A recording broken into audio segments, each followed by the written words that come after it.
So it was another painful Champions League defeat for Barcelona at the hands of their regular nemesis Bayern Munich. And while there's a lot of lazy conclusions being drawn, I want to take an in-depth look at the performance itself to see what exactly keeps going wrong for Barca, why Bayern have the upper hand, and at the end I'll give my thoughts on Barcelona's Champions League exit. So I hope you'll stick around until then, and with that said, let's do it. I'll start with Barcelona in possession, and they were up against, pretty much as expected, a very aggressive Bayern side, playing a very high line in this 4-2-3-1. The important thing to note though is while the defensive line is very high, Bayern weren't pressing every single Barca player. Choupo-Moting, as the lone striker, was tasked with pressing both centre-backs, meaning one was usually free.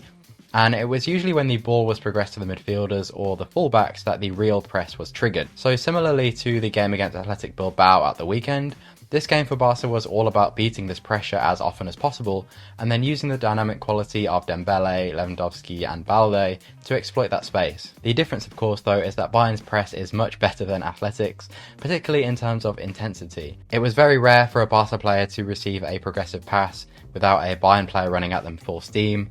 That caused some problems, and there were a few risky dispossessions, like with Bayern against Mane, that put Barca under pressure. However, this was actually not the story of the game, and like that match against Athletic, Xavi had a plan to beat Bayern's press. That plan was to use Pedri as a false left winger, allowing him to drift inside and create this lopsided shape, aiming to create numerical advantages in midfield and give Barca the chance to progress through the lines. And it might surprise you, but this plan was actually quite effective at getting Barca through the press and into the final third. As early as the 5th minute, Barca made use of this extra midfielder, with Pedri drifting inside from the left wing to receive from Busquets and carry between the lines. And that strategy continued to bear fruit. Here De Jong drops into the back line, drawing a man out and creating a similar scenario for Pedri in space, who sets De Jong on his way and creates a lot of space for Barca to attack. Obviously won't go through every single one, but this happened quite a lot during the game, allowing Barca to bypass Bayern's press and access the all-important space in behind. But that wasn't Barca's only strategy. Like the game against Athletic, they made use of Bayern's compact, narrow shape, and with a quick switch of play from left to right, gave Dembele numerous 1v1 situations, many of which he made use of by beating Alphonso Davies, but the final pass often wasn't there. I watched this game 3 times before making this analysis, and it became apparent to me that although there were a couple of exceptions, most of Barca's possessions ended with either tactical fouls from Bayern, of which there were quite a few, or final third entries. And for that reason alone, although I get a lot of pressure from angry fans to be critical of Xavi, I really can't fault these tactics in possession. But you might be thinking, how can I possibly praise a system that created 0 shots on target and had an XG of 0.5? I must be crazy or getting paid to spread pro-Xavi propaganda. Well, I wish. But in reality, Barca use these advantages that we just talked about to get into threatening positions quite often, only to fail in converting them into shots. While the XG is heavily one-sided therefore, if we take a look at the expected threat, which measures the movement of the ball into dangerous zones, Barca were much more competitive. And the same is reflected in the possession stats, with Barca having more regular possession and more final third possession than Bayern. That's right, Barca actually won the territorial battle and frequently got into positions to exploit Bayern's high line. So what's the reason then for this actual lack of chance creation? Well, we could probably have that whole conversation again about impatience in the final third, but while there definitely were moments when Barca could have been more patient, when you're attacking this kind of space, it's hard to tell a player to turn around and keep possession. In these instances, ultimately what was lacking was good decision making and quality in the important moments. Because simply put, when it came down to those moments, Barca didn't take advantage of them. The front 3, which was essentially Dembele, Lewandowski and Balde pushing up on the left, just weren't effective enough despite having ample space to attack. But this of course is only half the story, and we do need to talk about Bayern Munich's possession to get a complete picture of the game, so let's do that. You might get the impression from the scoreline that Bayern tore through Barca with ease, created chances at will and punished a poor defensive unit, but that wasn't exactly the case. In fact, Barca's defensive ideas, for the second game in a row, prevented Bayern from playing their usual game. Bayern shifted into more of a 4-3-3 in possession, with Kimmich as the pivot, Musiala and Goretzka as the 8s, against which Barca deployed an exact man-to-man press. So unlike Bayern, who had pressing triggers against certain players, Barca pressed everyone, with the goal of forcing Bayern backwards towards their own goal as often as possible. You can vaguely see the difference in pressing strategy from the stats, with Barca pressing more frequently and having an even higher line than Bayern. Of particular importance for Barca was to make sure that Bayern's three midfielders were always tightly marked. There was emphasis on Musiala to stop him receiving between the lines, so De Jong just followed him everywhere. And because Bayern like to get their creative players quite close together, it made for a congested game when Bayern were in possession. They very frequently were forced backwards, where Barca didn't let off the pressure at all, continuing to press all the way back to the goalkeeper. And while the keeper himself didn't kick long, he very often gave it to a centre-back who did. And this meant that actually most of Bayern's long possessions ended in turnovers. And unlike Barca, very few of them ended in final third entries. Some did, of course, due to quality movement between the lines and some imaginative passing. There are a couple of moments where there are lapses and players got their angles wrong, but honestly these were in the minority. And Barca's press gave Bayern another problem too, which was conceding direct chances from high turnovers. Here, for example, Koundé wins the ball high up, and Lewandowski is in a very promising situation. But while Barca won the ball back 9 times from high turnovers like this, only 2 of them actually ended in a shot, which again showed Barca's lack of quality on the night when presented with these kind of scenarios. But for Bayern, they were by no means completely nullified by Barca's press, and so I think it's about time we look at the goals that decided this game. So while Bayern weren't allowed to play their typical possession game, they did have a plan B to try and exploit Barca's high line. And it was a pretty simple one that a lot of opponents have used against this side, which is pretty much you go long to your centre forward. From there you get players around the ball, try to win duels, flick-ons, and go direct into the space in behind.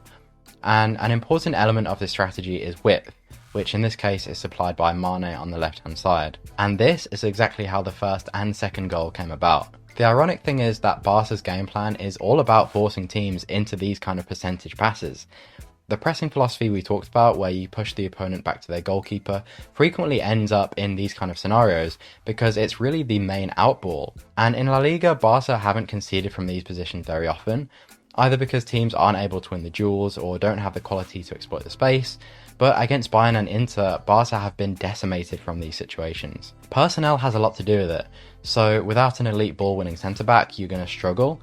Koundé actually lost a lot of duels against Choupo-Moting in this game, whose hold-up play was pretty good. De Ligt, by the way, on the other side, was allowing no such advantage to Lewandowski, and so you can see the difference between having a proper ball winner in there. But anyway, Bellerin gets blitzed for pace by Mane, and the quality from Bayern is really, really high. The first touch and pass from Gnabry is exquisite. The touch and finish from Mane isn't easy either. And the same went for the second goal. Bayern go long, a couple of loose balls, suddenly it's a 3v2, but the timing and the weight of the pass is perfect, so is the finish from a tight angle. These really were moments of high quality. But from a Barca perspective, the fact that these kind of goals are coming from their own advantageous position is a bit concerning.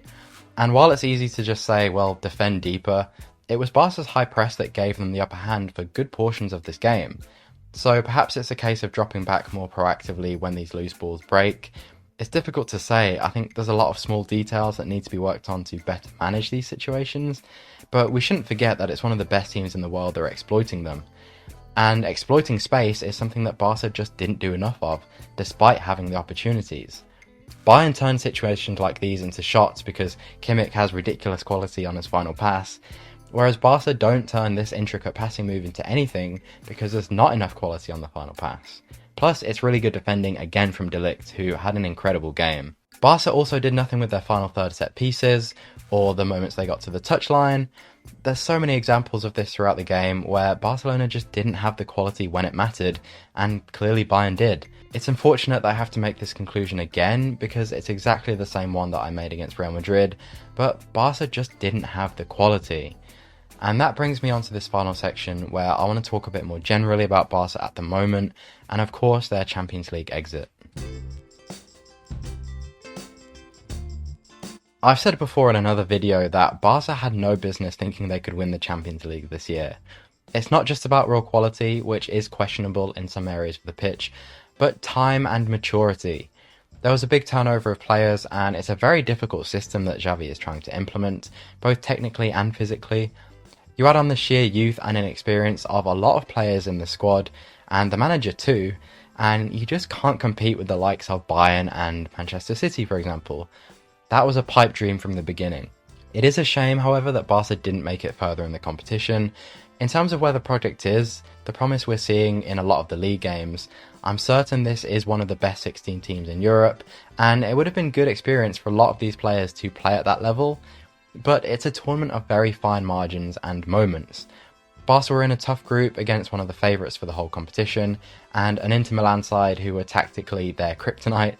A lot of big refereeing decisions went against them, they failed to take big chances and conceded goals against the run of play. You add all of that together and you get the Europa League. But do those moments change how I feel about the potential of this project? Not really.